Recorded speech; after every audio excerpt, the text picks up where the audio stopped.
È la mia terza stagione e diciamo che appunto l'anno scorso non ho avuto l'opportunità di dare un contributo, ecco, a questa società, a questa maglia.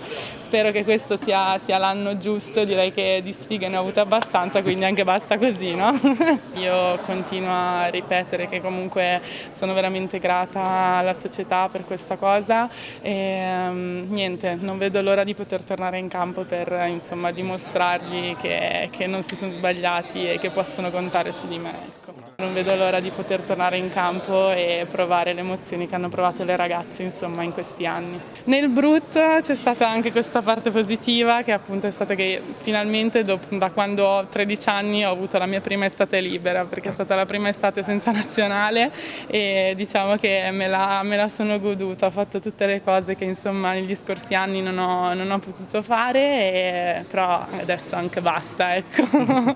Per me un onore essere qua, è un'opportunità dopo una bella stagione con Cuneo e alla quale non potevo dir di no. Comunque so che sarà un campionato difficile perché il livello in questa squadra è molto alto, però spero di migliorare e imparare tanto dalle giocatrici che ci sono perché per me è veramente un onore essere qua. È stata una partita della Coppa Italia, mi ricordo molto bene, per me era comunque un'emozione giocare qua, il palazzetto pieno, tifosi molto calorosi, quindi adesso giocare qua da giocatrice dell'Imoco con questo tifo è veramente un'emozione.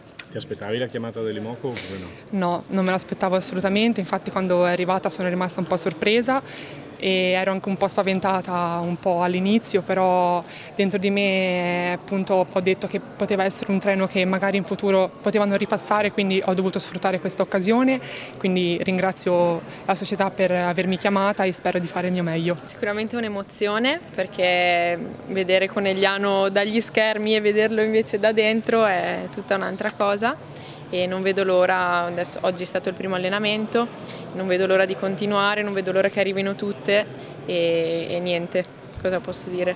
Una grande emozione. Da Mochi spero di imparare il più possibile e è un onore per me essere definita la vice di De Gennaro, quindi direi che va benissimo così e appunto non vedo l'ora anche lei che arrivi per poter imparare da lei, per poter vedere come si allena e rubarle qualche trucchetto. Champions League, io non ho mai fatto nessuna competizione che non fosse un campionato in Italia, quindi per me è un onore poter fare anche queste competizioni europee e extraeuropee, come magari un mondiale per club, vedere.